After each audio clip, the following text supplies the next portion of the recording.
سورۃ الروم آیت 33 سے 39 تک۔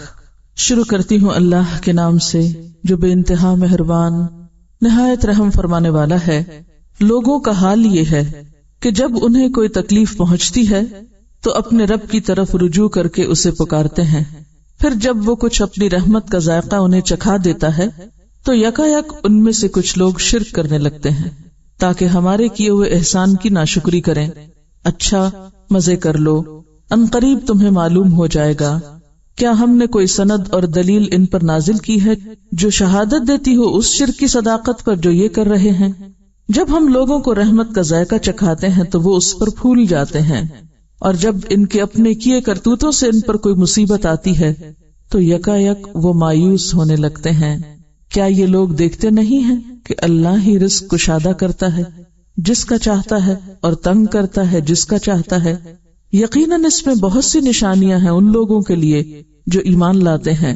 پس اے مومن، رشتہ دار کو اس کا حق دے اور مسکین اور مسافر کو اس کا حق۔ یہ طریقہ بہتر ہے ان لوگوں کے لیے جو اللہ کی خوشنودی چاہتے ہوں، اور وہی فلاح پانے والے ہیں۔ جو سود تم دیتے ہو تاکہ لوگوں کے اموال میں شامل ہو کر وہ بڑھ جائے، اللہ کے نزدیک وہ نہیں بڑھتا، اور جو زکوٰۃ تم اللہ کی خوشنودی حاصل کرنے کے ارادے سے دیتے ہو اسی کے دینے والے در حقیقت اپنے مال بڑھاتے ہیں۔ لوگ اتنا کہنے پر چھوڑ نہیں دیے جائیں گے کہ وہ کہیں کہ بس ہم ایمان لائے اور جنت کے دروازے ان کے لیے کھل جائیں۔ اللہ نے پہلے لوگوں کو بھی آزمایا اور اب بھی آزمائش تو ہوگی، امتحان تو ہوگا، لیکن عموماً جب لوگوں پر کوئی امتحان آتا ہے، کوئی آزمائش آتی ہے، تو پھر ان کا رویہ کیا ہوتا ہے کہ وَإِذَا مَسَّ النَّاسَ ضُرٌّ دَعَوْا رَبَّهُمْ، اس وقت اپنے رب کو پکارتے ہیں، مُنِيبِينَ إِلَيْهِ، اسی کی طرف رجوع کرتے ہوئے، اسی کے بنتے ہوئے۔ اور پھر ثُمَّ إِذَا أَذَاقَهُم مِّنْهُ رَحْمَةً، جب وہ انہیں اپنی رحمت کا مزہ چکھاتا ہے، إِذَا فَرِيقٌ مِّنْهُمْ بِرَبِّهِمْ يُشْرِكُونَ، تو کچھ لوگ اپنے رب کے ساتھ شریک ٹھہرانے لگتے ہیں۔ اللہ کی طرف سے آنے والی رحمت کو وہ انسانوں یا دیگر مخلوق کی کارکردگی بتاتے ہیں، اور اس طرح وہ شرک کے گناہ کا ارتکاب کرتے ہیں۔ ہوتا یہ ہے کہ عام حالات میں جب انسان ایک روٹین کی زندگی گزار رہا ہوتا ہے، معمول کی زندگی، اس میں کوئی مشکل نہیں، کوئی تکلیف نہیں، تو وہ سرکش بنا رہتا ہے، اپنے آپ کو بڑی چیز سمجھتا ہے، میں بالکل ٹھیک ہوں، میں جو کر رہا ہوں صحیح ہے، میں ہی حق پر ہوں، اور اسی طرح کے کچھ اور خیالات اس کے اندر ہوتے ہیں۔ وہ کسی کو خاطر میں نہیں لاتا، کسی کے آگے جھکنے کو تیار نہیں ہوتا، نہ بندوں کے سامنے عاجزی اختیار کرنا اور نہ اللہ کے سامنے۔ تو یکایک جب اس پر کوئی آزمائش آتی ہے، اس کا امتحان ہوتا ہے، تو پھر اس کا رویہ اور اس کا طریقہ کیا ہوتا ہے کہ وہ فوراً ڈگیں ڈال دیتا ہے، جھک جاتا ہے، اللہ کی طرف رجوع کرنے لگتا ہے، دعائیں مانگنے لگتا ہے، پکارنے لگتا ہے۔ اس وقت وہ عاجزی کا ثبوت دیتا ہے، اور بعض اوقات بندوں کے سامنے بھی جو کل تک سرکش بنا ہوا تھا آج وہ مسکین بن جاتا ہے۔ ایسا ہی انسان جو صرف کسی مصیبت اور تکلیف کے وقت عاجزی اختیار کرے اور اس کے بعد پھر اپنی پرانی ڈگر پہ آ جائے اور اللہ کو بھول جائے، اور اس کی بجائے وہ دوسری شخصیتوں اور دوسرے انسانوں یا دوسری مادی چیزوں کی طرف دوڑنے لگے یا ان کو اپنے فائدے کی چیز بتائے، تو یہ پھر انتہا درجے کا ظلم ہے۔ اسی لیے شرک کو کیا کہا گیا؟ ان الشرک لظلم عظیم۔ اور یہاں انسان کی حماقت اور اس کی ناسمجھی کی بات بھی کی گئی ہے کہ پھر پرانی سرکشی اور پرانی ہے تمرد اور اکڑ اور بد اخلاقی پر پھر اتر آتا ہے۔ لیکفروا بما آتیناہم، تاکہ وہ کفر کریں اس کا، یعنی اس نعمت کا جو ہم نے ان کو دی، یعنی ناشکری کریں، یہاں کفر بمانا ناشکری۔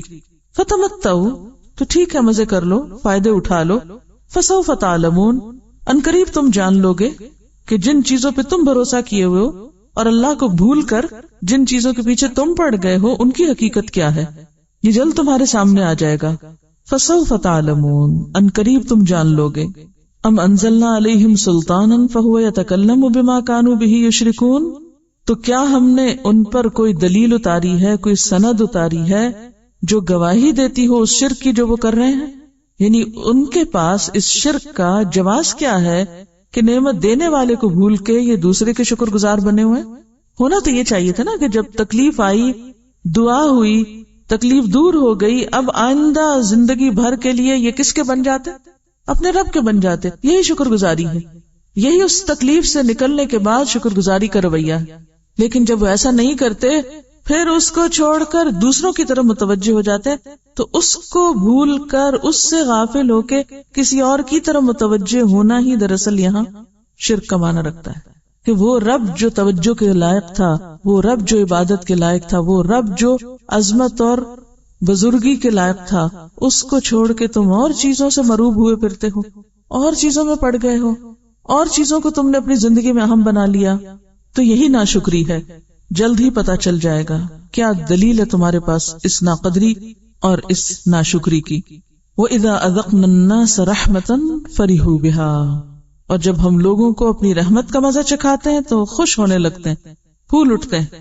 وَإِن تُصِبْهُمْ سَيِّئَةٌ، اور جب ان پر کوئی تکلیف آتی ہے، بِمَا قَدَّمَتْ أَيْدِيهِمْ، جو ان کے اپنے ہاتھوں کی کمائی ہوتی ہے، ان کی اپنی غلطی کی وجہ سے، اِذَا هُمْ يَقْنَطُونَ، تو یکا یک وہ مایوس ہو جاتے ہیں. یہ کون شخص ہے جو نعمت پا کے پھول اٹھتا ہے اور جو نعمت کے جانے پر مایوس ہو جاتا ہے؟ یہ وہ شخص ہے جو قارونی مزاج رکھتا ہے، جو یہ سمجھتا ہے کہ نعمت اس کے زور بازو کا نتیجہ ہے، کہ جو کچھ اس کو ملا ہے اس کے علم کی وجہ سے ملا ہے یا اس کی قابلیت کی وجہ سے ملا ہے. حالانکہ ہمیں جو کچھ ملا ہے وہ ہماری قابلیت کی وجہ سے نہیں. اور اگر آپ قابلیت بھی سمجھتے تو قابلیت کس نے دی؟ ہر خیر کا سرچشمہ تو وہی. لیکن ہم اللہ کو پس پش ڈال کے، اس کو بھول کے، پھر سارا خود پر ڈپینڈ کرتے ہیں، یعنی انڈیپینڈنٹ ہونے لگتے ہیں. انڈیپینڈنٹ یعنی خود پر ہی ڈیپینڈ کرنے لگتے ہیں کہ سب کچھ ہمارا اپنا کمال ہے. ایسے لوگ جب زندگی میں پھر کسی ناکامی کا شکار ہوتے ہیں تو انتہائی ڈپریشن میں چلے جاتے ہیں، انتہائی مایوسی میں، حتیٰ کہ اپنے آپ کو بھی ختم کر دیتے ہیں. کیوں؟ کیونکہ انہیں اب پتا چل جاتا ہے کہ جس پر وہ ڈیپینڈ کر رہے تھے وہ تو بڑی کمزور چیز تھی، وہ تو سہارا نہیں تھا. یعنی اگر اپنی ذات پر ہی اعتماد تھا تو وہ کیا تھا؟ کچھ بھی نہیں. تو جو شخص یہ سمجھتا ہے کہ نعمت مجھے اللہ نے دی ہے اور اگر چلی جائے تو وہ اسے بھی اللہ کا فیصلہ سمجھتا ہے، خود کو قصوروار ٹھہراتا ہے، وہ پہ مایوسی کا شکار کبھی بھی نہیں ہوتا.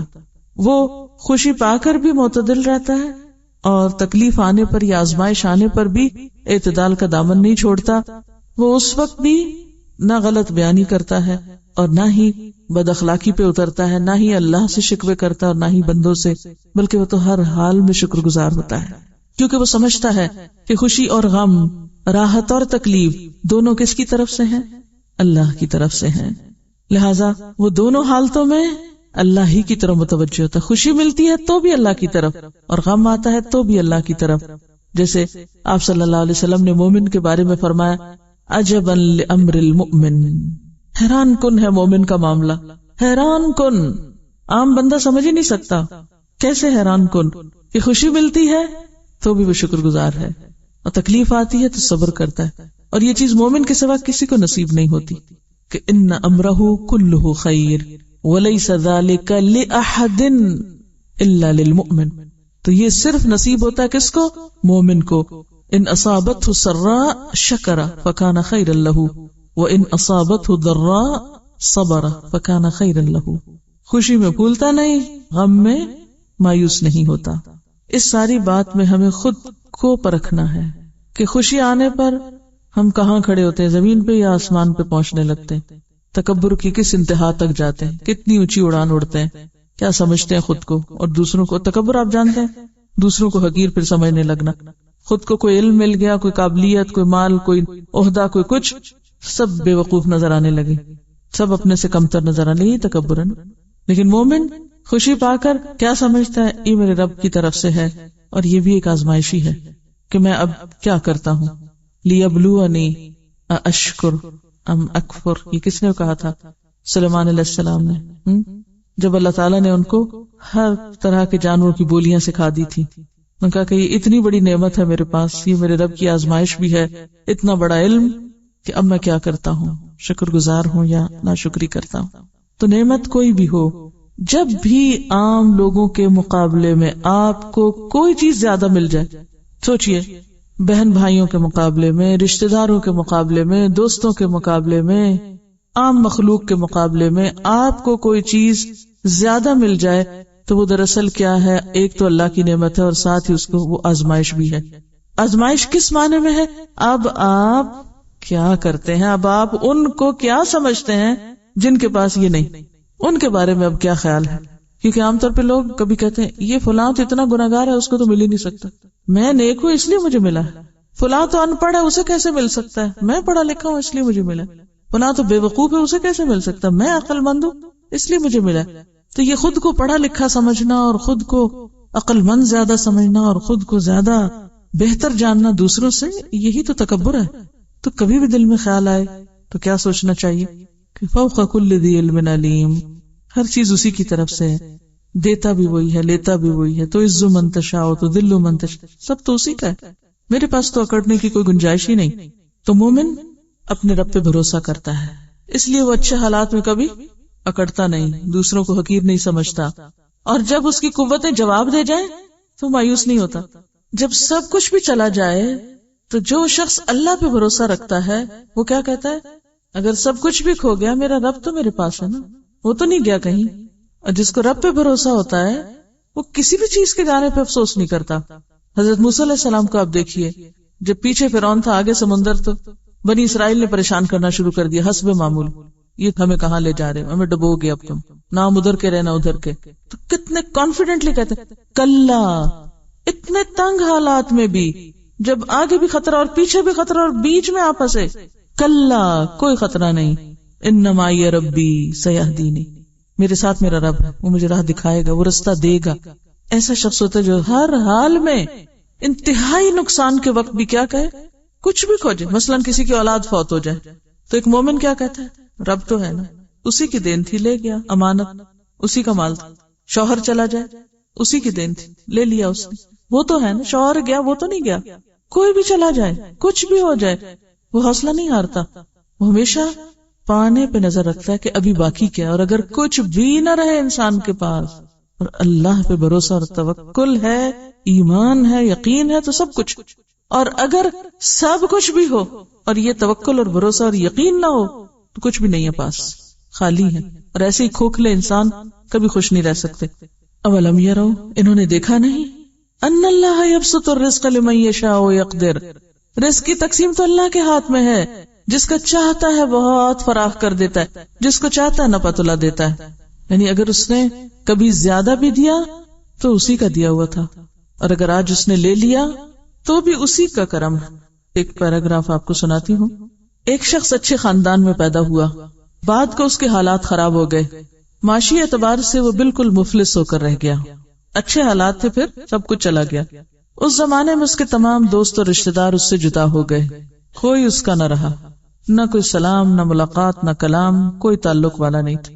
پھر وہ وقت آیا کہ اس کے حالات بدل گئے، وہ اپنی بستی کا سب سے زیادہ خوشحال آدمی بن گیا. اب اس کے پرانے دوست پھر واپس آنے لگے، رشتہ دار بھی پاس آنے لگے، سلام دعا کرنے لگے، اور وہ اس کو بول بول کے یقین دلاتے تھے ہم تمہارے بڑے ہی خیر خواہ تھے، ہم تمہیں کبھی نہیں بھولیں. مگر آدمی پر ان لوگوں کی باتوں کا کوئی اثر نہ ہو، کیونکہ وہ تجربہ کر چکا تھا. اس نے ان میں سے کسی کی طرف کوئی توجہ نہ دی. البتہ ایک شخص جو ہر حال میں اس کا ساتھی بنا رہا، جس نے اس کو نہیں چھوڑا تھا، اس کو اس نے بہت بڑے پیمانے پہ نوازا اور اس کو اس نے اپنا قریبی ساتھی اور مشیر بنا لیا. یہی معاملہ اللہ تعالیٰ کا ہے. اللہ تعالیٰ کے ہاں قابل قدر وہ ہے جو ناموافق حالات میں قابل قدر ہونے کا ثبوت دے. سب کچھ چھن جائے مگر اس کا اپنے رب پہ کوئی شکوہ نہ ہو، وہ اپنے دکھوں کی داستان سناتا نہ پھرے، وہ کہے سب کچھ ہے الحمدللہ. اصل شکر گزاری کیا ہے؟ یہ نہیں کہ سارے دکھ سنا کے اللہ کے شکوے کر کے پھر کہا الحمدللہ بالکل ٹھیک ہے، جس حال میں بھی رکھے، یہ تو شکر گزاری نہیں. تو اصل شکر گزار کون ہے؟ قابل قدر کون ہے؟ جو ناموافق حالات میں قابل قدر ہونے کا ثبوت دے. جب سب بھاگ رہے ہوں وہ جمع رہے، جب سب چھوڑ رہے ہوں وہ پکڑے رکھے، یعنی اللہ کی ذات کو. جب سارے سہارے ٹوٹ جائیں تو بھی وہ اپنے رب کا وفادار بن کے رہے. قیامت کے دن ایسے ہی لوگوں کی قدردانی ہوگی، کیونکہ آزمائش تو آئے گی، امتحان تو ہوگا.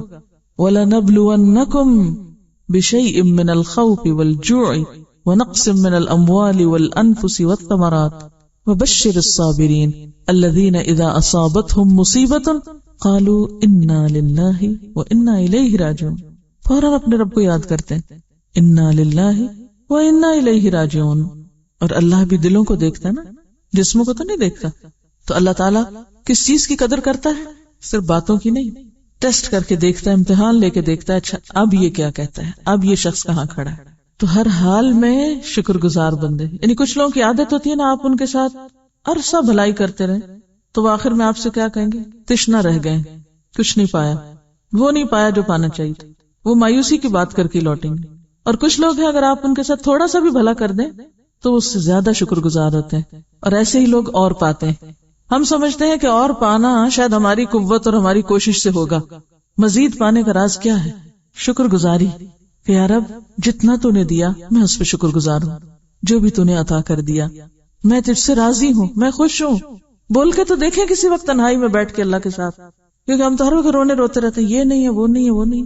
اللہ تعالیٰ کو کتنا غصہ آتا ہوگا کہ اس کو نہیں دکھائی دیتا کیا کچھ ہے اس کے پاس، بھول گیا ان ساری نعمتوں کو جو اس کو ملی ہیں. دیکھیں نا ماں باپ جیسے بچوں کو سب کچھ دیتے رہتے ہیں نا اپنا، اور اگر بچے بڑے کو کہتے ہیں آپ نے ہمارے لیے کچھ نہیں کیا، اس سے زیادہ تکلیف کی کیا بات ہوگی ماں باپ کے لیے کہ آپ نے ہمارے لیے کچھ نہیں کیا. اسی طرح وہ شخص جس کے ساتھ احسان کیا جائے اور وہ اینڈ آف دا ڈے کہ مزہ نہیں آیا، پورا نہیں ملا، سارا نہیں ملا، کچھ خاص نہیں ملا، اس کو اور کیا ملے گا پھر؟ وہ اور کیسے پا سکتا ہے؟ تو پانے کا راز بھی شکر گزاری میں ہے. تھوڑا ملے یا زیادہ ملے، تھوڑا بھی بہت ہو جاتا ہے اگر انسان خوشی سے لینے والا ہو، تھوڑے سے بھی سیرابی ہو جاتی. لیکن ناشکر انسان کی ڈھیر سے بھی سیرابی نہیں ہوتی. مولانا رومی کی ایک حکایت ہے. مولانا رومی کی حکایات بہت عمدہ حکایات ہیں. ہمارے والد نے وہ حکایات ہمیں سبکن پڑھائیں جب بہت ارلی ایج میں اسکول گوئنگ تھے. بہت چھوٹے چھوٹے قصے ہیں اور اس میں بہت زیادہ حکمت کی باتیں. اب تو ایسی باتوں کو ہم بیکار چیز سمجھتے ہیں، لیکن اتنی زبردست تربیت کی چیزیں ہیں اس میں. گلستان اور بوستان جو ہے سعدی کی وہ بھی. تو مولانا رومی کہتے ہیں کہ ایک ملاح اور ایک عالم ایک کشتی پر تھے، اور اس سے مراد خدا نخواستہ کسی عالم کی کوئی توہین مقصود نہیں، اس لیے ذہن صاف رکھ کے سنیے، کیونکہ بعض اوقات ہمیں اپنے علم کا بھی اتنا احساس ہو جاتا ہے نا کہ ذرا سی بھی کوئی بات کرے ہم فوراً اس کو اپنے خلاف لینے لگتے ہیں، شاید ہمارے بارے میں کچھ کہا جا رہا ہے. تو کشتی پہ دونوں بیٹھے، ملاح کشتی چلا رہا تھا. تو عالم پوچھتے ہیں ان سے کہ ہاں بیبیاں تم نے کبھی کوئی صرف نحو پڑھی؟ کہا کہ نہیں. کہا تمہاری تو آدھی عمر ہی ضائع ہوگی، کیا سیکھا تم نے اب تک؟ تھوڑی دیر آگے گئے تو کشتی ڈولنے لگی. تو ملاح نے پوچھا مولانا آپ نے تیرنا سیکھا ہے؟ کہا نہیں تیرنا تو نہیں سیکھا. کہا آپ نے تو اپنی ساری عمر گنوا دی.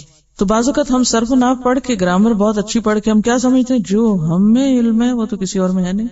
آپ کو کیا پتا کہ غریب ملاح کسی اور فن کا ماہر ہے. تو یہ جو بات میں بار بار کر رہی ہوں نا کہ کبھی اپنے علم پر نازا نہ ہو کہ جو ہم نے سیکھ لیا یہی حرف آخر ہے. معلوم نہیں کس کے پاس کتنا ہے، جو انسانوں کے لیے کتنے فائدے کا ہے. تو کچھ بھی آپ کو ملے تو اصل حسن علم کا کیا ہے، اس کے ساتھ عاجزی ہی رہے، جھکاؤ ہی رہے، کیونکہ پھلدار درخت ہمیشہ جھکے ہوئے ہوتے ہیں اور یہی علم کی پہچان ہے.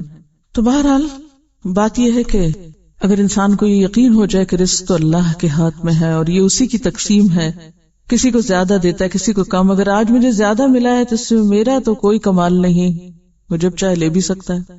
ان فی ذلک لآیات لقوم یؤمنون، یقیناً اس میں نشانیاں ہیں ایمان لانے والوں کے لیے. تو کرنے کا کام ہے کہ جب زیادہ ملے تو کیا کریں پھر؟ فآت ذی القربى حق شیئرنگ، رشتہ داروں کو ان کا حق دیں. مومن کی پہچان کیا ہے؟ کہ وہ اپنے مال کو اللہ کی رضا میں خرچ کرتا ہے، اور اس میں سب سے پہلے اس کا آغاز نیکی کا یا ابتدا کہاں سے ہوتی ہے؟ اپنے رشتہ داروں سے، اپنے قریب والوں سے. والمسکین، اور پھر سوسائٹی کے دوسرے ضرورت مند، وابن السبیل، اور مسافر. ذالک خیر للذین یریدون وجہ اللہ، یہ طریقہ ان لوگوں کے لیے بہت اچھا ہے جو اللہ کی رضا چاہتے ہیں. اس میں اگر آپ وہ حضرت ابوبکر کی مثال شامل کر لیں کہ جب وہ کمزور اور مسکین غلاموں کو آزاد کیا کرتے تھے تو ان کے والد نے ایک دن ان سے کہا بیٹا اگر کرنا ہی ہے آزاد تو کوئی نوجوان اور طاقتور غلاموں کو آزاد کرو کہ آزاد ہو کے کل تمہارے کسی کام تو آئیں، ان کو آزاد کر رہے تمہیں اس میں کیا فائدہ ہو. تو انہوں نے کیا کہا تھا کہ میں یہ اللہ کی خاطر کر رہا ہوں. قرآن پاک میں آتا نا کہ وما عنده من نعمت تجزا الا ابتغاء وجه ربه الاعلى ولسوف يرضى. تو جو وجہ ربہ الاعلی چاہتے ہیں، للذین یریدون وجہ اللہ، جو خالصتاً اللہ کے لیے نیکی کرتے ہیں، وَأُولَئِكَ هُمُ الْمُفْلِحُونَ، یہی لوگ اصل میں پھر کامیاب ہونے والے ہیں. لیکن اس کے برعکس عام لوگوں کا طریقہ کیا ہوتا ہے وہ اس جگہ تو خرچ نہیں کرتے جہاں ضرورت ہوتی ہے اور جہاں اللہ کی رضا ہوتی، اس جگہ کرتے ہیں جہاں سے ریٹرن کچھ آنا ہو۔ وہ وجہ اللہ چھوڑ کے حقیر فائدوں کا بزنس کرتے نہیں، اس کا ریٹرن چاہتے ہیں۔ اب دو طرح کے لوگ ہیں، ایک وہ جو وجہ اللہ چاہتے ہیں، اللہ کی توجہ، اللہ کی رحمت، اللہ کی محبت، اس کا قرب چاہتے ہیں، اس لیے وہ مال خرچ کرتے ہیں، اس لیے وہ کسی کو دیتے، نو ریٹرن، کچھ بھی واپس نہیں چاہیے ان کو۔ اور دوسرے وہ لوگ ہیں جو اس لیے دیتے ہیں تاکہ زیادہ حاصل کر سکیں، جیسے وہ قرآن پاک میں بھی آتا ہے نا، سورۃ المدثر، ابتدائی دور کی جو تعلیمات تھی، بیسک جو ایتھکس کی باتیں ہیں، وَلَا تَمْنُن تَسْتَكْثِرْ، احسان اس لیے نہ کرو کہ اور زیادہ لے سکو۔ تو ایک طرف وہ خرچ کرنے والے جو اللہ کی خاطر، اور دوسری طرف وہ جو لوگوں کو اس لیے دیتے ہیں تاکہ ان سے اور زیادہ واپس لے سکیں، مزید لینے کے لیے۔ انہوں نے دینے کو بھی، یعنی بظاہر جو اوپر اللہ کا نام لگایا ہوا ہے، اللہ کے نام کی آڑ میں وہ لوگوں کو جو دیتے ہیں اس کا لوگوں سے ہی ریٹرن چاہتے ہیں، اللہ کی رضا نہیں چاہتے، اسی لیے تو پھر احسان جتاتے ہیں۔ وما آتیتم من ربا، اور جو تم دیتے ہو ربا میں سے، لیربو فی اموال الناس، کہ وہ لوگوں کے مال میں بڑھ جائے، فلا یربو عند اللہ، تو وہ اللہ کے ہاں نہیں بڑھتا۔ اس کا کیا معنی ہے؟ ابن عباس اور متعدد صحابہ اور تابعین کہتے ہیں کہ اس آیت میں ربا سے مراد سود نہیں بلکہ وہ ہدیہ یا تحفہ ہے جو کوئی غریب آدمی کسی مالدار کو، یا ایک عام شخص کسی حکمران کو، ایک خادم اپنے آقا کو یعنی مخدوم کو اس نیت سے دیتا ہے کہ اس کے دینے کے بدلے مجھے زیادہ ملے گا، یعنی یہ تحفہ میں اس لیے دے رہا ہوں تاکہ اس سے بڑا ریٹرن میرے پاس آئے۔ تو پھر وہ دیتا بھی وہاں ہے جہاں سے بڑا آتا ہے، وہاں نہیں دیتا جہاں ضرورت ہے۔ تو اسے ربا سے تعبیر کیا گیا، کیونکہ دینے والے کی نیت کیا ہے، یعنی بظاہر دیکھنے میں اس میں کوئی خرابی علت نظر نہیں آ رہی، بڑا اچھا کام ہے کہ دیکھو ایک غریب شخص کا کتنا بڑا دل ہے، وہ اپنے آقا کو اپنی معمولی سی کمائی میں سے بھی نکال کے لا کے کچھ دے رہا ہے، حالانکہ وہ بظاہر خوبصورت نظر آنے والا کام پیچھے سے بدنیتی پر مشتمل۔ کیا ہے نیت پیچھے؟ اس سے اور نکلوایا جائے۔ تو جو شخص کسی کو بھی تحفہ یا ہدیہ اس نیت سے دیتا ہے کہ یہ تھوڑا دے کے میں اور لے لوں اس سے، تو اس سے مراد پھر وجہ اللہ نہیں ہوا کرتی۔ یخادعون اللہ والذین آمنوا تو ہو سکتا ہے لیکن وجہ اللہ نہیں ہو سکتا۔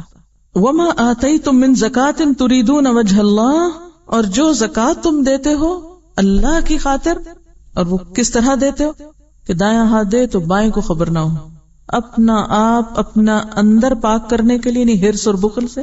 زکوٰۃ کا ہی معنی ہے پاک کرنا۔ کس کو پاک کرتی ہے؟ مال کو تو کرتی ہے، انسان کے اندر کو بھی کرتی ہے، اس کے اندر سے بخل اور شح اور حرص اور لالچ کے جو احساسات یا جذبات ہیں ان کو نکالتی۔ تو فرمایا کہ جو زکوٰۃ تم دیتے ہو، تریدون وجہ اللہ، اگین تم چاہتے کیا ہو؟ اللہ کی رضا۔ فاولئک ھم المضعفون، تو یہی لوگ بڑھانے والے ہیں، زیادہ کرنے والے ہیں۔ انہی لوگوں کا مال اصل میں بڑھتا ہے۔ کیسے بڑھتا ہے؟ جیسے وہ حدیث ہے نا، حضرت ابو ہریرہ رضی اللہ عنہ کہتے ہیں رسول اللہ صلی اللہ علیہ وسلم نے فرمایا کہ جو شخص خیرات کرے کھجور کے برابر پاک اور حلال کمائی سے، اور اللہ تعالیٰ پاک اور حلال ہی کو قبول کرتا ہے، وہ اس کو اپنے دائیں ہاتھ سے قبول فرماتا ہے، پھر پالتا اور بڑھاتا ہے اس خیرات کو خیرات کرنے والے کے لیے، جس طرح کہ پالتا ہے کوئی تمہارا اپنے بچڑے کو، یہاں تک کہ وہ خیرات پہاڑ کی مانند ہو جاتی۔ یہ جو جملہ ہے، اور اللہ صرف طیب ہی قبول کرتا ہے، اس کے بارے میں کسی بزرگ کا ایک واقعہ آتا ہے۔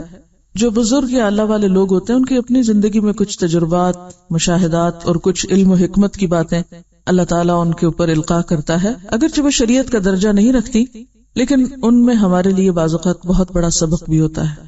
ایک شخص کو صدقہ کرنے کا شوق آیا تو وہ کسی بزرگ کے پاس گیا اور پوچھا کہ مجھے کیا کرنا چاہیے، یعنی میں صدقہ کرنا چاہتا ہوں، مجھے بتائیے کہ میں کیا کروں۔ تو انہوں نے کہا کہ آپ پہلے جا کر اپنے کمائی کو حلال کریں، پھر صدقہ کرنے کے لیے آئیں۔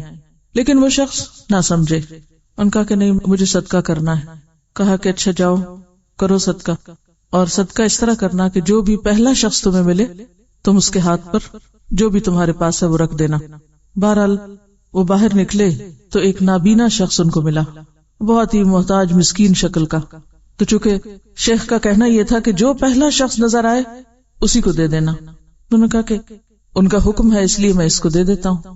اس کو صدقہ دے دیا اور بڑے مطمئن ہو گئے کہ بظاہر ایک مسکین اور ایک ضرورت مند شخص ہے جس کو میں نے دے دیا. لیکن ہوا یہ کہ اگلے دن وہ اس کے پاس سے گزرے تو وہ کسی سے باتیں کر رہا تھا. چونکہ نابینا تو اسے پتہ نہیں تھا کہ پاس سے کون گزر رہا ہے, کیا یہ وہی شخص ہے جس نے کل مجھے صدقہ دیا تھا. تو کہہ رہا تھا کہ کل کسی مالدار شخص نے مجھے اتنا اور اتنا دیا اور میں نے فلاں کے ساتھ رات شراب پی. تو بہت افسوس ہوا. پھر وہ گئے شیخ کے پاس کہ میں نے تو صدقہ کیا تھا تو وہ تو ضائع ہو گیا, وہ تو کسی غلط کام میں لگ گیا. تو انہوں نے کہا کہ دیکھو میں نے تم سے کہا تھا کہ تم پہلے اپنی کمائی کو حلال کرو, کیونکہ لا يقبل اللہ الا الطیب, اللہ پاک ہی کو قبول کرتا ہے. حرام کی کثرت بھی اللہ کو متاثر نہیں کرتی اور نہ ہی اس کو کچھ فائدہ. کہا کہ دیکھو میں تمہیں 1 دینار دیتا ہوں اپنی حلال کمائی میں سے, اور یہاں سے نکل کر جو پہلا شخص تمہیں نظر آئے تم اس کو دے دینا. وہ باہر نکلے تو ایک شخص جو بظاہر اچھے حال میں نظر آیا اس کو. تو ہوا یہ کہ وہ چونکہ شیخ کا حکم تھا, اب پہلے تھوڑا متردد ہوئے کہ اس شخص کو میں دوں, یہ تو کچھ ضرورت مند نہیں لگتا مجھے. بہرحال حکم سمجھتے ہوئے وہ اس کو دے دیا اور اس کا پیچھا کیا کہ یہ کون ہے, کدھر جاتا ہے. تو وہ پیچھے چلتے رہے تو دیکھا کہ وہ شخص ایک پہاڑی رستے میں سے گزرا اور آگے جا کر اس نے کوئی چیز پھینکی. تو پیچھے دیکھا یہ کیا پھینکا, تو دیکھا ایک مرا ہوا کبوتر تھا جس نے پھینکا تھا اور گزر گیا. تو یہ شخص آگے سے جا کے ان کو ملتا ہے اور کہتا ہے کہ یہ آپ نے کبوتر کیوں پھینکا؟ تو کہنے لگا کہ میرے بچے ہیں چھوٹے اور وہ بھوکے ہیں اور ہمارے پاس کھانے کو کچھ بھی نہیں تھا, تو مجھے راستے میں یہ مرا ہوا کبوتر نظر آیا تو میں نے اس کو اٹھا لیا کہ اور کچھ نہیں تو یہی بچوں کو کھلاؤں تاکہ ان کو موت کے منہ سے بچاؤں. تو اب جب کہ مجھے اللہ نے یہ مال دے دیا ہے تو میں نے وہ مرا ہوا کبوتر پھینک دیا ہے. پھر وہ پلٹ کر شیخ کے پاس آئے اور کہنے لگے کہ اب مجھے بات سمجھ میں آ گئی ہے کہ اس آیت کا کیا مطلب ہے کہ اللہ صرف پاک کو قبول کرتا ہے. دنیا میں ہم ایک کام اپنی سمجھ کے مطابق بہت اچھا کر رہے ہوتے ہیں, اللہ کے وعدوں پہ ہمیں یقین نہیں ہوتا اور سمجھتے نہیں کہ جو کچھ اللہ نے فرمایا یہی حق اور سچ ہے, لہٰذا ہم بعض اوقات اس کو غیر اہم سمجھ کے اپنی مرضی کرتے رہتے ہیں, یعنی اللہ کے حکم کو ایک طرف ڈال کے اپنی مرضی کرتے رہتے ہیں اور سمجھتے ہیں جو کر رہے ہیں بہت اچھا کر رہے ہیں. وہ جس سورۃ الکہف میں آپ نے پڑھا تھا قل هل ننبئکم بالاخسرین اعمالا الذین ضل سعیهم فی الحیاۃ الدنیا وهم یحسبون انہم یحسنون صنعا, کہ کچھ لوگوں کو یہ خوش فہمی رہتی ہے کہ جو کچھ وہ کر رہے ہیں وہ بہت اچھا کر رہے ہیں اور ان کی غلط کاریوں کا کسی کو پتہ نہیں چل رہا, ان کی حرام کاریاں کسی کو نقصان نہیں دے رہی یا خود ان کو نہیں دے رہی. تو وہ بھول جاتا ہے کہ اللہ نے رسی دراز کی ہوئی ہے اور ایک دن پکڑنا اس نے تو پھر چھوڑنا نہیں, اور اس بھول میں وہ غلط کام کرتے چلے جاتے ہیں. تو یاد رکھیے کہ کسی بھی چیز کے صرف ظاہر پہ مت جائیں. اگر صرف ظاہر پہ جائیں گے تو خطا کھائیں گے. جب انسان کے اندر تقوی آتا ہے تو اس سے فرقان پیدا ہوتی, فرقان آتی تو ظاہر کے پیچھے دیکھنے کی صلاحیت اللہ تعالیٰ اس کے اندر پیدا کر دیتا ہے, اور یہی سے اس کو میزان ملتا ہے اور پھر اچھے اور برے کی تمیز ہوتی ہے اس کو. اور یہ ایک بہت بڑی سچائی ہے کہ وَلَا يَقْبَلُ اللَّهُ إِلَّا الطَّيِّبَ, پاک اور حلال میں سے 1 دینار بھی خرچ کیا ہوا اللہ تعالیٰ اس کی اتنی قدردانی فرماتے ہیں کہ اس کو اپنے دائیں ہاتھ میں لیتے ہیں. اور دائیں ہاتھ میں لینے کا مطلب کیا ہے, یعنی بہت ہی اہمیت اور بہت ہی خوشی کے ساتھ قبول کرتے ہیں اور پھر اس کو مزید بڑھانا شروع کر دیتے ہیں حتیٰ کہ وہ پہاڑ برابر ہو جاتا ہے لقمہ. پھر اسی طرح حضرت ابو ہریرہ رضی اللہ عنہ کہتے ہیں کہ رسول اللہ صلی اللہ علیہ وسلم نے فرمایا کہ خیرات کرنے سے مال کم نہیں ہوتا اور کسی کا قصور معاف کر دینے سے اللہ تعالیٰ اس بندے کی عزت بڑھاتا ہے, اور نہیں تواضع کرتا کوئی شخص اللہ کے لیے مگر اللہ اس کا رتبہ بڑھا دیتا ہے. معاف کرنے سے بڑھ کر کوئی انتقام نہیں, سب سے بڑا انتقام اور بدلہ معاف کرنے میں ہے. اسی میں عزت کی بلندی اور اسی میں اللہ کا قرب پانے کا راز ہے. دیکھیے اگرچہ بدلہ لینے کی اجازت ہے اور اس میں کوئی گناہ نہیں اگر کوئی شخص بدلہ لے لیتا ہے, لیکن عام طور پر آپ دیکھیں گے کہ بدلہ لینے سے جھگڑا نہیں ختم ہوتا, مسئلہ ختم نہیں ہوتا. ہاں یہ الگ بات ہے کہ کبھی کسی کو برائی سے روکنے کے لیے یا اس کو اس کی غلطی بتانے کے لیے اس کو تھوڑا سا مزہ چکھانا بھی ضروری ہوتا ہے, لیکن حد کے اندر رہ کر. لیکن عموماً جب ایک شخص وار کرتا ہے دوسرا بدلہ لیتا ہے, پھر یہ وار کرتا ہے پلٹ کے, پھر وہ ایک کشاکش کبھی بھی ختم نہیں ہوتی. جب 2 لڑنے والوں میں سے ایک ہاتھ روک لیتا ہے تو دوسرا کہاں تک لڑے گا, اس کے بعد کیا کرے گا, کچھ کر نہیں سکتا وہ. تو یہاں بھی پھر معاف کرنے کے فائدے بتائے جا رہے ہیں کہ جو عزت چاہتا ہے اسے چاہیے کہ معاف کر دے, ورنہ کیا ہوگا آپ نے وار کیا، اس نے کیا، آپ نے کیا، اس نے کیا، عزت تو نہ رہی نا. عزت میں اضافہ نہیں ہوتا. لڑائی جھگڑا فساد ہمیشہ بے عزتی اور ذلت کا سبب بنتا ہے. اور جب انسان معاف کر دیتا ہے تو وقتی طور پر لگتا ہے کہ جیسے اس کا نقصان ہوا یا وہ نیچا ہو گیا یا پیچھے رہ گیا، لیکن عزت اسی کی ہوتی کیونکہ اللہ کا وعدہ سچا ہے. حضرت ابو ہریرہ کہتے ہیں کہ رسول اللہ صلی اللہ علیہ وسلم نے فرمایا، جو شخص دگنی چیز یا جوڑے میں چیز خرچ کرے اللہ کے راستے میں تو بلایا جائے گا اس کو بہشت کے دروازوں سے، اور جنت کے کئی دروازے ہیں. بس جو شخص نمازی ہوگا اس کو جنت کے باب الصلاۃ سے بلایا جائے گا. جو شخص جہاد کرنے والا ہے اس کو باب الجہاد سے بلایا جائے گا. جس شخص نے بہت خیرات کی اس کو باب الصدقہ سے بلایا جائے گا. اور جو شخص روزہ رکھنے والا ہے اس کو باب الریان سے بلایا جائے گا. یہ سن کر حضرت ابو بکر نے کہا کہ بظاہر اس کی تو کوئی ضرورت نہیں ہے کہ ان سب دروازوں سے کسی کو بلایا جائے، لیکن کیا کوئی ایسا شخص بھی ہے جس کو سارے دروازوں سے بلایا جائے گا؟ آپ نے فرمایا ہاں، اور مجھے امید ہے کہ تم ان لوگوں میں سے ہوگے. یہاں صدقہ کرنے کا ایک خوبصورت طریقہ بتایا گیا ہے، ایک انوکھا، یعنی ایک خاص طریقہ بتایا گیا ہے یا ایک خاص چیز کی طرف توجہ دلائی گئی ہے. ایسی احادیث پڑھ کر اللہ کے رسول صلی اللہ علیہ وسلم پہ بہت ہی پیار آتا ہے کہ ماں باپ بھی اپنی اولاد کو کیا ادب سکھائیں گے، کیا کیا چیز بتائیں گے جو آپ نے بتائیں، اور کن کن چیزوں کی طرف اور چھوٹی چھوٹی باتوں کی طرف بھی آپ نے توجہ دلائی. یعنی صدقہ تو کرنا ہی ہے، لیکن جوڑے میں صدقہ کرو، ایک چیز کی بجائے دو. پیر زوجین کس کو کہتے ہیں؟ پیر کو. مثلاً آپ دیکھیے کہ عام طور پر ہم یہ لفظ زوجین میاں بیوی کے لیے استعمال کرتے ہیں، یہ صرف میاں بیوی کے لیے استعمال نہیں ہوتا. قرآن پاک میں یہ بات واضح کی گئی ہے کہ ہر چیز کو ہم نے جوڑے میں بنایا.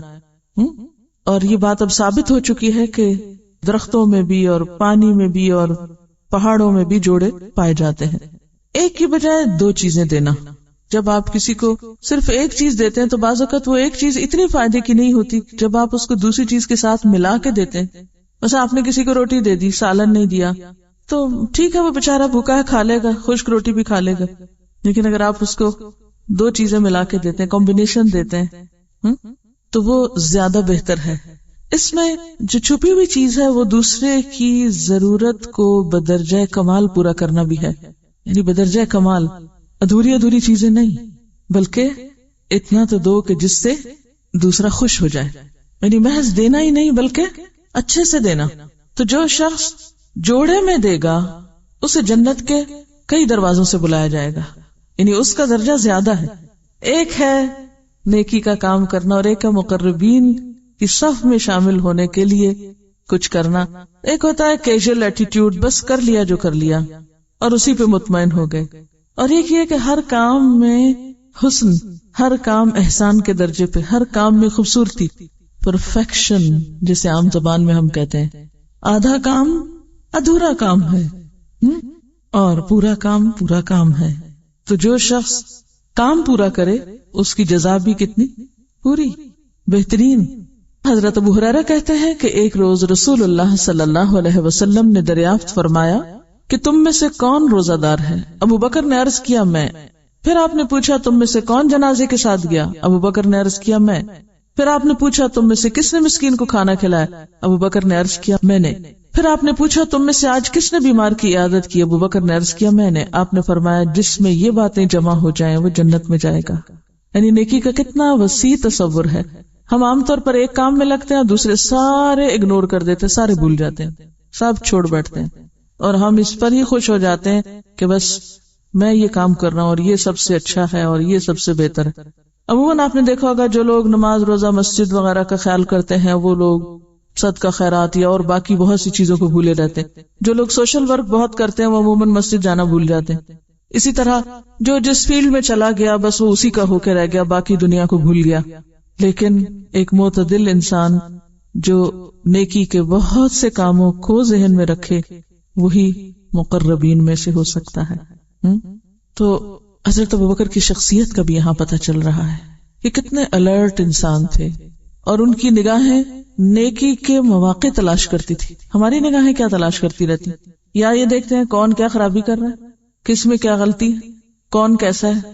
صرف خرابی نہیں، بعض اوقات بلا وجہ کا تجسس. کون کس سے بات کر رہا ہے، کون کہاں گیا، کہاں آیا، کہاں بیٹھا، کہاں اٹھا، بالکل بیکار قسم کی معلومات جمع کرنا جن کا عمل سے اور فائدے سے کوئی تعلق نہیں. یا پھر اور کیا کرتے ہیں، لالچ کی نگاہ، کس سے کیا فائدہ ہو سکتا ہے. یا پھر بس ایسے بے خیالی میں اپنی ہی دنیا میں مدہوش، کچھ بھی نہ سوچنا، ذہنی فرار، جسے عربی میں ذہول کی کیفیت کہتے ہیں. پتہ ہی نہیں، بس ایک طرح کی نشے کی کیفیت ہے، کوئی ہوش نہیں کیا کرنا اور کیا نہیں. اور ایک ہے مقربین کا مقام کہ ان کی نگاہیں، ان کے کان، ان کا دل جاگتا ہے، حاضر ہے، فکر میں ہے کہ کہاں سے کون سی کتنی نیکی کماؤں. یہ وہی کر سکتا ہے جس کو اللہ کے وعدوں پر یقین ہو اور جو اپنے اس دعوے میں سچا ہو کہ وہ اللہ سے محبت کرتا ہے. اور یاد رکھیے اللہ کی محبت بندوں کی محبت کے بغیر نہیں ملا کرتی. اللہ کی محبت کا رستہ بندوں کی محبت سے گزرتا ہے. اس میں آپ دیکھیے جنازے پہ کون جائے گا جنازے پہ؟ کسی جس کے دل میں کسی کا درد ہو. یا تو جنازے پہ وہ لوگ ہوتے ہیں جو رسم دنیا نبھانے جاتے ہیں کہ اگر ہم نہیں شریک ہوئے تو وہ ہمارے پہ نہیں آئیں گے، یا یہ کہ وہ کیا کہیں گے کہ جنازے پہ نہیں آئے، نام کو دکھاوے کو. یا پھر وہ جائے گا جو خواہ یہ جانتا اور پہچانتا ہی نہ ہو کہ یہ شخص کون ہے آگے، اسے اس سے کوئی غرض نہیں، اسے بس یہ غرض ہے کہ اللہ کا بندہ ہے، یہ کسی تکلیف میں نہ پڑ جائے، کیوں نہ میں اس کے لیے کچھ دعا کر دوں. جس کے دل میں یہ تڑپ ہو کہ مجھے دوسروں کی بھلائی کے لیے کچھ کرنا ہے، وہ جائے گا، وہ آگے بڑھے گا. تب آپ دیکھیے کہ اتباع الجنائز کیا ہے؟ انسانی ہمدردی کا اظہار. دیکھیے کہ اللہ کے رسول صلی اللہ علیہ وسلم کیا بنا کے بھیجے گئے تھے؟ وما ارسلناک الا رحمتا للعالمین، رحمت. اور ہم آپ کی امت کیا بن گئے ہیں؟ للعالمین، جہانوں کے لیے، دنیا والوں کے لیے، انسانیت کے لیے. ہم کیا بن چکے؟ سوائے شور ہنگامے کو اور کچھ آتا ہی نہیں. اگر ہم واقعی آپ کی امت ہونے پہ فخر کرتے ہیں تو ہمیں بھی رحمت، دوسروں کے لیے، نہ صرف یہ کہ ان کی دنیا میں خوشیاں لانے والے بلکہ ان کی آخرت کا بھی بھلا چاہنے والے. کیونکہ مومن کی نگاہ صرف دنیا تک نہیں ہوتی، آخرت میں جیتا ہے. وہ مومن آخرت میں جیتا ہے. تلک الدار الآخرۃ نجعلها للذین لا یریدون علوا فی الارض ولا فسادا. جس کو پتا میں نے آگے جا کے رہنا ہے، وہ جھگڑا بھی ہوگا تو کہے گا 2 دن کی بات ہے، جھگڑنے دو، لڑتا ہے لڑنے دو، ہم تو جا رہے ہیں. یہ نقصان پہنچانے آ رہا ہے، وہ خرابی کر رہا ہے، وہ بھئی جانا ہے نا، کوئی بات نہیں، 2 دن کی تو بات ہے، آگے جانا ہے، کچھ نہیں فرق پڑتا، کر لے جو کسی کا دل ہے. پھر وہ یہاں کے غموں سے بے نیاز ہو جاتا ہے، سارے غم آگے کے لگ جاتے ہیں اس کو. اور جب تک ہمیں آگے کے غم نہیں لگتے اس وقت تک ہم اس دنیا کے غموں سے نکل ہی نہیں سکتے. یہاں رہتے ہوئے یہاں کا عذاب اور آگے کی تیاری نہیں کی تو وہاں تو اللہ ہی حافظ. تو ہم سب کو اپنے الفاظ یا اپنے قول یا اپنے دعووں پر بھی غور کرنا ہے کہ ہم جو کہتے ہیں نا مانتے ہیں آخرت کو، کیوں اللہ تعالیٰ کہتا ہے وَمِنَ النَّاسِ مَن يَقُولُ آمَنَّا بِاللَّهِ وَبِالْيَوْمِ الْآخِرِ وَمَا هُمْ بِمُؤْمِنِينَ. ماننے والے ایسے تھوڑی ہوتے ہیں، یہ جو باتیں ہیں صرف کرنے کی جو وہ کر رہا ہے. تو آپ دیکھیے کہ اللہ کے رسول صلی اللہ علیہ وسلم جہان والوں کے لیے رحمت بن کر آئے. ہمیں بھی اس دنیا والوں کے لیے رحمت بن کے جینا ہے، اپنے وجود کو دوسروں کے لیے باعث رحمت بنائے. اور جس کے دل میں رحم ہوگا، ہو نہیں سکتا کہ اس کے آگے جنازہ پڑا ہوا ہو اور وہ اپنے کسی کام میں لگ جائے. گھر میں بیٹھ کے بھی دعا ہو سکتی ہے، چاہے کوئی جاننے والا ہو یا انجان ہو. عموماً ہم پڑھ کے خبریں بس افسوس کر کے اور چھوڑ دیتے ہیں. تو ایسے میں صرف وہ جنازہ پڑھنے جائے گا اپنا کام چھوڑ کے، اپنی دعائیں چھوڑ کے، اپنی روٹین توڑ کے، جس کے دل میں انسانوں سے محبت، ہمدردی اور پیار ہوگا کہ اس وقت وہ میرا حاجت مند ہے، آج مجھے اس کے کام آنا ہے. اسی طرح مسکین کی بھوک اور دکھ اور تکلیف کون محسوس کرے گا؟ جس کے دل میں انسانوں کی محبت ہوگی، اس کے عمل کی تصدیق اس سے ہوگی کہ وہ مسکین یا ضرورت مند کو کھانا کھلانے والوں میں سے. اور پھر بیمار کی خبرگیری کون کرے گا؟ جس کے دل میں انسانوں کی محبت ہوگی. اب یہاں کوئی اپنی نماز اور کوئی اپنے اور روزے وغیرہ کا ذکر نہیں، سب انسانوں کی خدمت، سوشل ورک اللہ تعالیٰ بندوں کے پاس ملتا ہے. وہ حدیث میں آتا ہے نا، حدیث قدسی میں، کہ اللہ تعالیٰ قیامت کے دن ایک بندے سے فرمائے گا کہ میں بیمار تھا، تو نے میری عادت نہ کی، میں بھوکا تھا، تو نے مجھے نہیں کھلایا، میں پیاسا تھا، تو نے مجھے نہیں پلایا. کہ یا رب العالمین، سب کچھ تو تیرے اپنے ہاتھ میں ہے. تو اس وقت اللہ تعالیٰ کیا فرمائیں گے؟ میرا فلاں بندہ ایسا تھا، تم اس کے پاس جاتے تو مجھے وہاں پاتے. تو ایسے موقع پر بعض لوگ کیا کہتے ہیں، وہ کوئی نہیں آئے تھے ہمارے جنازے میں، ہم بھی نہیں جا رہے، انہوں نے ہمیں نہیں دعوت پہ بلایا تھا، ہم بھی نہیں بلا رہے، وہ ہماری عادت کرنے نہیں آئے تھے، ہم بھی نہیں جا رہے. یہ صرف انتہائی بے حس انسان کہہ سکتا ہے. جو انکنڈیشنل محبت کرنے والا ہو وہ ایسے موقعوں پر اس طرح کی بات سوچ بھی نہیں سکتا. کوئی دشمن ہو یا دوست ہو، اسے اس سے کوئی فرق نہیں پڑتا، کیونکہ دوست کی دوستی میں تو پھر چلے جانا ایک رسم دنیا ہی نبھانا ہے نا. ایسے بیماروں کی خبر لینا کہ جن سے دوستی نہیں، جن سے بنتی نہیں، جو ہمارا خیال کبھی نہیں رکھتے، وہی پھر صرف اللہ کے لیے جانا ہوتا ہے. اور ایسے ہی لوگوں کے لیے جنت، اور ایسے ہی لوگ پھر ہر دروازے سے بلائے جائیں گے. پھر اسی طرح حضرت ابو ہریرہ کہتے ہیں کہ رسول اللہ صلی اللہ علیہ وسلم نے فرمایا عورتوں کو مخاطب کر کے کہ اے مسلمان عورتوں، نہ حقیر سمجھے کوئی ہمسایہ اپنے ہمسائے کو کس میں، ہدیہ بھیجنے میں یا صدقہ بھیجنے میں، اگرچہ وہ بکری کا کھر ہی کیوں نہ ہو. یعنی دوسرے کو دینے کے لیے اگر کوئی بہت بڑی فینسی خوبصورت زبردست چیز نہیں بھی، جو حیثیت ہے، جو توفیق ہے، چھوٹی سے چھوٹی چیز وہی بھیج دو. اس سے کیا ہوتا ہے؟ لین دین سے کیا ہوتا ہے؟ محبت بڑھتی ہے. حضرت ابو ذر کہتے ہیں کہ رسول اللہ صلی اللہ علیہ وسلم نے فرمایا نیکی میں سے تو کسی چیز کو معمولی اور حقیر نہ جان، چھوٹا نہ سمجھو. کیا پتا قیامت کے دن تم اسی ایک نیکی کی وجہ سے جسے تم نے چھوٹا سمجھ کے کیا، اللہ کی بارگاہ میں مقرب ہو جاؤ. اگرچہ تو اپنے بھائی سے بشاش چہرہ بنا کر ملاقات کرے. بعض اوقات انسان تھکا ہوا ہوتا ہے، بعض اوقات انسان غصے میں ہوتا ہے، بعض اوقات انسان خراب موڈ میں ہوتا ہے، تو اس وقت اپنے پہ قابو پا کے پھر ٹھیک ہو کے کسی سے اچھی طرح ملنا، یہ منافقت نہیں ہے، یہ مطلوب ہے کہ میکسیمم جتنا بھی انسان بہتر سے بہتر معاملہ کر سکے کرے، کیونکہ یہ بھی نیکی. حضرت جابر اور حضرت حذیفہ سے روایت ہے کہ رسول اللہ صلی اللہ علیہ وسلم نے فرمایا ہر نیکی صدقہ ہے. کس طرح نیت کے فرق سے جزا میں فرق ہو جاتا ہے. بظاہر ایک جیسا نظر آنے والا کام جزا کے اعتبار سے بہت بڑے فرق، مشرق و مغرب جتنے فرق کا حامل ہو جاتا ہے. اور یہ نیتیں اور یہ چھپے ہوئے دل کے ارادے صرف اللہ ہی کو پتا ہوتے ہیں، بندہ نہیں جانتا.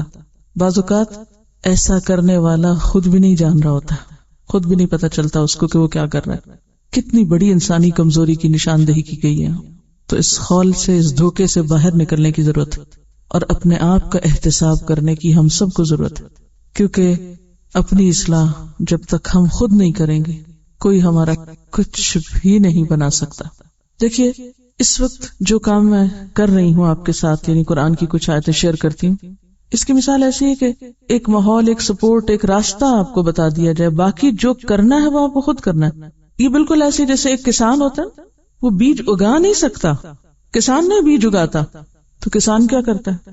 ماحول بناتا ہے، کوشش کرتا ہے اور محنت کرتا ہے. وہ کھیت تیار کرتا ہے، وہ پانی لگاتا ہے، وہ ہل چلاتا ہے، وہ بیج ڈالتا ہے، لیکن وہ اگاتا نہیں ہے، اگاتا اللہ ہے. بالکل اسی طرح آپ کو تلاوت سنائی جا رہی ہے، آپ کو معنی بتایا جا رہا ہے، آپ کو احادیث بتائی جا رہی ہے، یہ صرف ایک کسان جیسا کام ہے.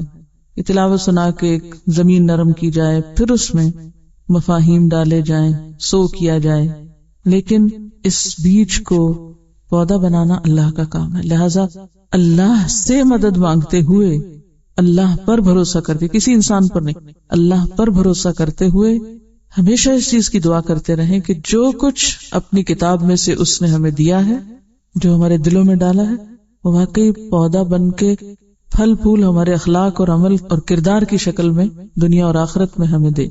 پھر اس میں بات یہ ہے کہ زمین تو آپ کی اپنی ہے نا.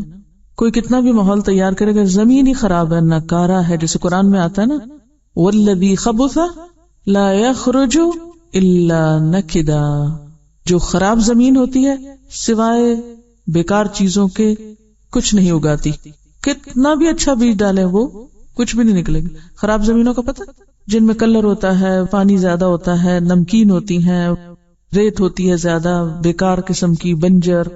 تو اپنی اپنی زمین کی اصلاح کی فکر کریں، یعنی اپنے اپنے دل کی فکر کریں. آپ کا دل اچھا ہوگا تو بیج اگانے والا اگائے گا. استاد کا کام اور یہ آپ کے ساتھیوں کا کام صرف آپ کو سپورٹ کرنا ہے. یہ آپ کے لیے کر کچھ نہیں سکتے. کوئی انسان کسی کے لیے کچھ نہیں کر سکتا، اور نہ ہی کوئی کسی کو کچھ بنا سکتا ہے. اور ہمیشہ پڑھاتے وقت یہی سوچیے، کبھی بھی یہ نہ سوچیے کہ میں لوگوں کو ہدایت دے رہی ہوں. انک لا تہدی من احببت، آپ تو صرف ایک کسان ہیں، محنت مزدوری کر رہے ہیں، کرنے والا اللہ ہے، لیکن وہ کس پہ کرتا ہے؟ جو زمین اچھی ہوتی ہے، جو ریسپٹیو ہوتی. اگر آپ ارادہ نہیں کریں گے، آپ نیت نہیں کریں گے، کوئی آپ کے لیے کچھ نہیں کر سکتا. یہ کہتی ہیں کہ جب میں نے صدقے وغیرہ کے بارے میں پڑھا یا نیکی کرنے کے بارے میں، تو میں نے ان لوگوں کو تو دینا شروع کیا جو میری دینی دوستیں تھیں یا اپنے قریب کے لوگ تھے، لیکن جو دوسرے لوگ تھے ان کو میں اتنے شوق سے یا اس طرح نہیں دیتی تھی. تو اس پر ان کو خیال آیا کہ ایسے لوگ اپریشیٹ کرتے ہیں نا آپ کو، قدردانی بھی بعض اوقات کرتے ہیں، شکر گزار بھی ہوتے ہیں. تو وہاں کام کرنا جہاں کوئی پلٹ کے پوچھے ہی نہ، کوئی شکر گزار نہ ہو، کوئی آپ کو خاطر میں نہ لائے، کوئی آپ کے ساتھ بھلائی کرنے کو تیار نہ ہو، یہاں ہے وجہ اللہ. ایک ہے اللہ کا چہرہ، اور دوسرے مقابلے میں شرک کیا ہے؟ بندوں کا چہرہ. بندوں کا چہرہ کیا ہے؟ کوئی کام اس لیے کیا جائے کہ بندے متوجہ ہوں، بندے اپریشیٹ کریں، بندوں کی نظر میں اچھا بن جاؤں، بندوں کے دل میں جگہ پا جاؤں. یہ ہے بندوں کا چہرہ چاہنا یا بندوں کی محبت کا طلبگار ہونا. اور یریدون وجہ اللہ کیا ہے؟ بندوں سے بے نیاز ہو کر ہر اس جگہ دینا جہاں اللہ کی رضا ہو، چاہے کوئی تعریف کرے یا نہ کرے. بہرحال دو چیزیں ہیں. ایک تو حاتم اسم کی ایک بہت ہی خوبصورت بات ہے. حاتم اسم امام احمد کے پاس آئے تو امام احمد نے ان سے کہا کہ مجھے بتائیے کہ لوگوں سے محفوظ کیسے رہا جائے، لوگوں سے کیسے محفوظ رہیں. تو انہوں نے کہا کہ 3 چیزوں کے ذریعے. نمبر 1، ان کو اپنا مال دیں مگر خود ان کا مال نہ لیں، یعنی دینے والے بنے، لینے والے نہ بنے. نمبر 2، لوگوں کے حقوق ادا کریں، اپنے حقوق نہ مانگے. نمبر 3، لوگوں کی اذیتوں پر صبر کریں، خود ان کو اذیت نہ دیں. اگر وہ تکلیف دے جائیں تو صبر کریں لیکن خود ان کو تکلیف نہ پہنچائیں. تو اس طرح تم لوگوں کے شر سے محفوظ رہو گے. اب آپ دیکھیے، مشکل اوقات میں، آزمائش کے وقت اپنے رویے کو دیکھیں، اور کسی کے ساتھ بھلائی کرتے وقت یا کوئی بھی اچھا عمل کرتے وقت اپنی نیت کو ضرور پرکھیں، اپنے اندر کو پہچانیں، خود کو پہچانیں. قرآن ہمیں آئینہ دکھا رہا ہے، ہمیں خود کو دیکھنا ہے اس آئینے میں. اگر خود کو نہ پہچان سکے تو رب کو بھی نہیں پہچان سکتے. اللہ تعالی ہمیں صحیح سمجھ دے. وآخر دعوانا ان الحمد للہ رب العالمین. سبحانک اللہم وبحمدک، نشہد ان لا الہ الا انت، نستغفرک ونتوب الیک.